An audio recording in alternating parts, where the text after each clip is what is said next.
Hey there, it's Rachel from All About the House. In this video I'm going to show you how I quickly and easily set up a sale for my Etsy shop using the Etsy on sale app. So as we can see, I have over 900 listings in my shop, so if I was to set up a sale for my shop it would take forever to set up the discount on all of the products. Having to sit there and manually change the price of all of them, it is just super inefficient and such a waste of time.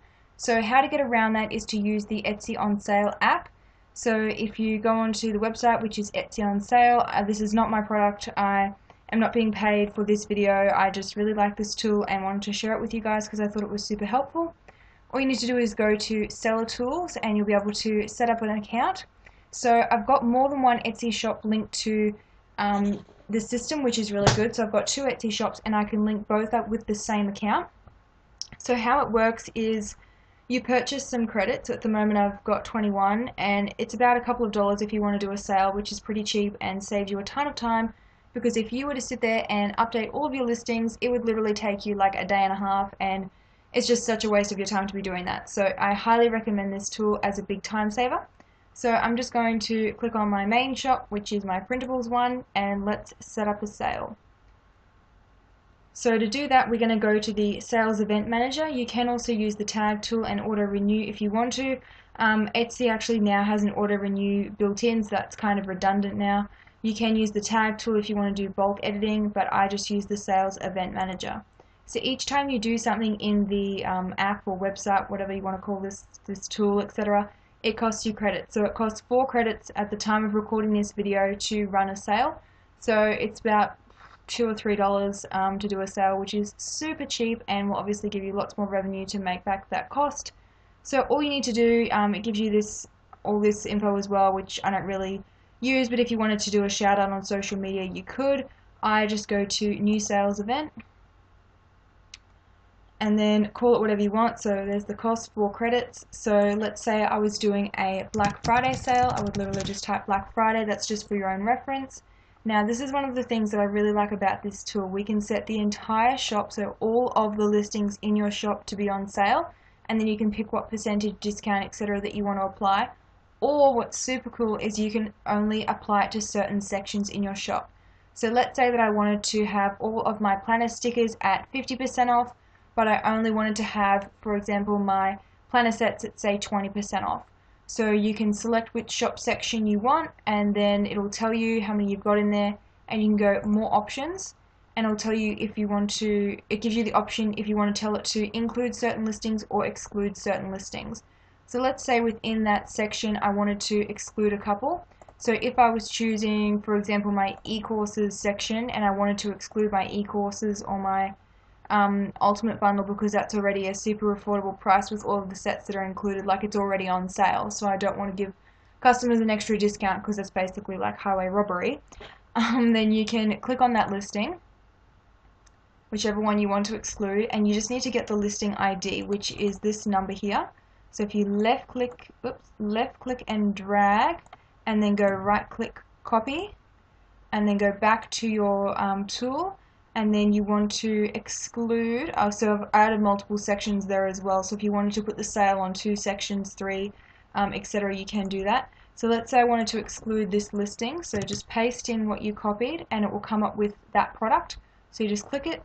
So now it will put everything in this planner stickers shop category and my e-courses ebook templates category except for this product. It'll apply whatever percentage discount or amount discount that we apply to it.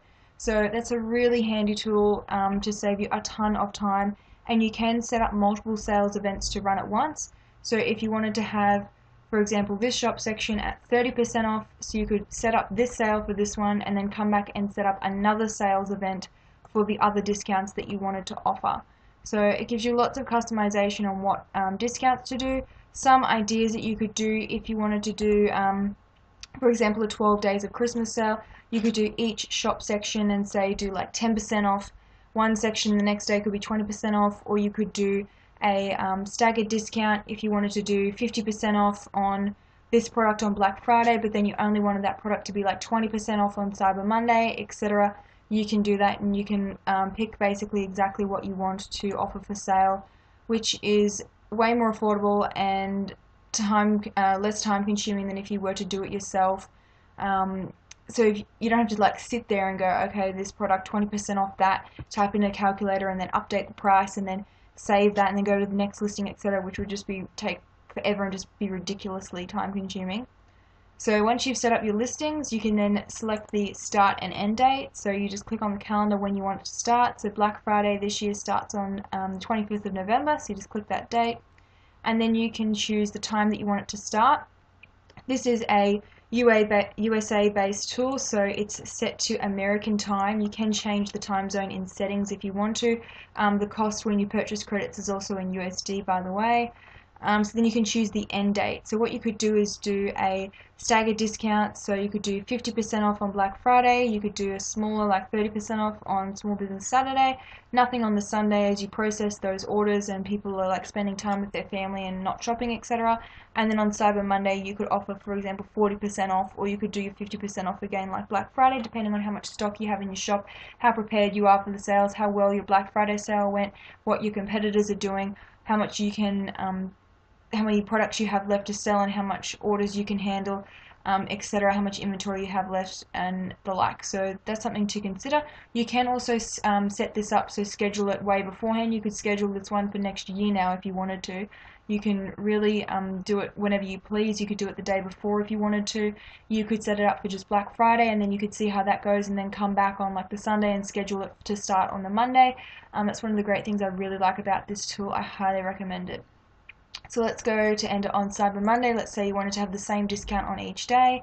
You can pick when you want it to start. I highly recommend going with just 12 AM, so when the obviously when the day starts. But if you wanted to use this tool for something different, if you had a super popular shop where your stuff just went like crazy fast and you wanted to do pre-orders, for example, you could open them up at a discounted price and say if you purchase between like 2 and 3 PM, then you'll get the product for like 20% off. So you could set up a sale that way to drive traffic to your site and limit the number of orders that you get, or you could be like, you can purchase as many as you want, but you can only purchase in this time window and then the product's gone because then you've got to like process the orders, etc. So that's another way that you could use this tool. And then you can go to set the discount, so you could do a percentage discount, so you could do like 20, 25, etc. One thing I really don't recommend doing like 22%. I totally don't understand when people do 22%. It's just weird. It's like, oh, I was too stingy to offer 25%, but then I didn't want to offer 20%, and it's just a friggin' weird percentage off. Like, just stick with increments of 5. Just do like 20 or 25. If you're not sure what discount to offer, make sure you consider the price that you sell your products for and how much it costs. You don't want to do 50% off just to be like, look guys, I've got a 50% off sale, and then you're actually not going to make any money of that. Like, that's just stupid. So make sure you pick an actual percentage that you will still make a profit from. There is no point in selling a product if you're going to make like 10% profit. That's silly. So I would recommend going for Black Friday no less than 20 or 30%. If you do 10%, it looks super stingy, and it's kind of like, why even bother having a sale? At a minimum, I only do 20%. I'm not going to do a sale for anything less than that because I figure it's just a waste of my time. And I also do like a discount coupon if you follow me on Instagram or my Facebook page anyway, which is 10 to 15%. So there's really no point in doing that for a Black Friday sale. Black Friday, people are going to be expecting a big discount. If all of your competitors are offering like 40% off and you're only there doing 20% off, we'll see you later. They ain't going to shop with you. They're going to go with the shop that's selling stuff for a high discount, and they're going to say, well, if your competitors can sell it for this price, why aren't they? You're so stingy, I'm not going to shop with you. So make sure you suss out what your competitors are doing, and what you can do is you can edit this after you've got the sale, and you can cancel it, and then you could update it for a higher percentage if that's what everyone else of your competitors are doing, and if you're finding you're not making that many sales. So you do need to be aware of what your competitors are doing, and that does need to be factored in, as well as the cost price of your products when you're choosing what discount to offer. You could also do a dollar amount, like a fixed amount off, but I don't recommend doing that. Now the reason for that is that if you, for example, offer $5 off orders of $10 or more, what people are going to do is just do a whole bunch of orders that are like $10 so they can get that $5 off, and it's going to be just pointless because you're going to be paying extra payment processing fees. So when people purchase through PayPal, you've got that flat rate fee for the entire purchase order. So let's say they purchase $10 worth of stuff, you've got to pay the flat rate fee plus the international transaction fee. So I live in Australia, but most of my customers live in the USA, so I have to pay a higher percentage rate, and that's on every like order, so all of the items in the order. So every time I have a different order, regardless of how many items, I have to keep paying that flat fee. So I'm just paying more in payment processing fees. You want people to place a larger order. So if you're going to do a $1 discount off, you'd want to do something like $20 off when they spend $50, because then it makes it more worthwhile. So I would just recommend doing, for example, to be honest, a percentage discount, because, for example, let's say you had a $50 off. People are going to be like, do I really need to purchase $50 worth of stuff? Probably not. But do I want to purchase maybe $22 worth of stuff, or like a some odd amount? And they're more likely to do that with percentage and stack that, and there's less math involved, because people are sitting there going, how many products can I get for $10? Oh, this is also hard. Oh, I want this, but then I want to put that in a separate order so I can get that discount again because it's off a fixed rate. It's just not. Just seriously, just stick to a percentage discount. It just makes it so much easier. And then you've got your prefix placement. So that means when you've got your listing title, so when you've got it here, it's going to place it in front of this. So you could have like Black Friday sale. I typically don't put a lot of words there, because when you've got it in the browser view, like if someone has searched and your listings come up, they've searched in there and your listings come up in the search results, so they only see a couple of words. So if you've got Black Friday mega sale or something like that, that's all they're going to see. They're not going to actually see what the product name is. So I would probably just do like sale exclamation point and just keep it simple and short. And also you could just keep it as sale, and then if you've got it still active on like Cyber Monday, it doesn't look like you don't update your store ever, because if you leave it saying Black Friday on Cyber Monday, people are going to be like, does this still apply? I don't know if it does or not. You know what? I don't have time to email the seller. What if they don't get back to me? I might not get that discount, so I'm not going to buy here. So make sure that you are updating it. Otherwise, just put sale. It just makes it so much easier. So in here, I would type sale. So now we can go into the last two options, which are auto add new items. So anytime you list a new product during the sales event, so let's say you put stuff on sale on Black Friday and you listed something new on Black Friday, then that item, this tool would automatically pick it up and include it within all of these parameters. So if you set it to 20% off, then it would automatically have that product that you've uploaded at the normal price. Let's say the normal price was $10, it would automatically go in and edit that so that it showed $8. So it do it automatically for you. And then the next thing is show regular prices. So I highly recommend making sure that you tick both of these. So that means it's going to show the normal recommended retail price. So what the app does is, if you go into a listing, it'll show the discounted price in the preview, and then it will also have like sale, and then up the top here it will add the price. So it would say $12 AU, and then it would put a line through it, and then that would be the recommended retail price, and it'll update to show the sale price, so people know that they're getting a sale. If you were to go there and manually update all of your listings, people aren't going to realize that this is actually already the sale price, unless you go and sit here and go, this item is on sale, which again is going to take even longer to edit your listings. So that's why I really recommend the app. It will just do it all for you, and people see it and they go, oh my god, this item's on sale. How long is it on sale for?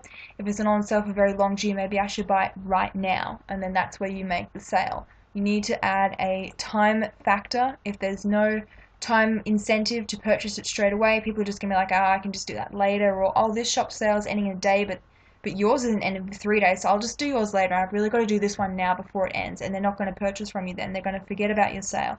So make sure there is always a time factor of when it's going to end, and on that note, you would just go schedule sales event. So the other thing that you want to do after you've set up your event is obviously promote it.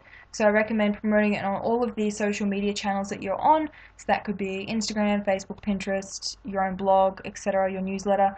If you have a newsletter, I recommend sending out an email the day before as like a VIP email of what discounts you're going to be doing as an incentive for people who have actually bothered to sign up for your list, and to show that you appreciate them as being a subscriber to your blog or your newsletter. And then I'll also send a reminder that the day the sale has gone live. So I'd do an email before Black Friday if you were doing a Black Friday sale, on Black Friday, and then a couple of hours before the sale ends as a reminder, because people are busy, they're going to forget. They don't live and breathe your Etsy shop. This may be like, the main thing that takes up a lot of your time, but this is just like one little email that's popped into their inbox in their day. You need to remind them, otherwise they're just going to forget about your sale. And then it's like, what's the point in even going to the effort of setting up a sale if you're not going to promote it? Like, that's just pointless. So anyway, those are my tips for setting up a sale, regardless of whether you're doing a Black Friday or a Christmas one, or you just want to do a sale for the sake of doing a sale, etc. So that's using the Etsy on sale app, and that's the URL if you want to access it. So I hope you found this tutorial helpful. I'll include a link below this video to my blog post where I've got more info about setting up a sale, some advice, and I also have tons more blog posts on Etsy advice and what's worked and what hasn't worked in growing my Etsy shop as well if you're interested. So I hope you found this video helpful.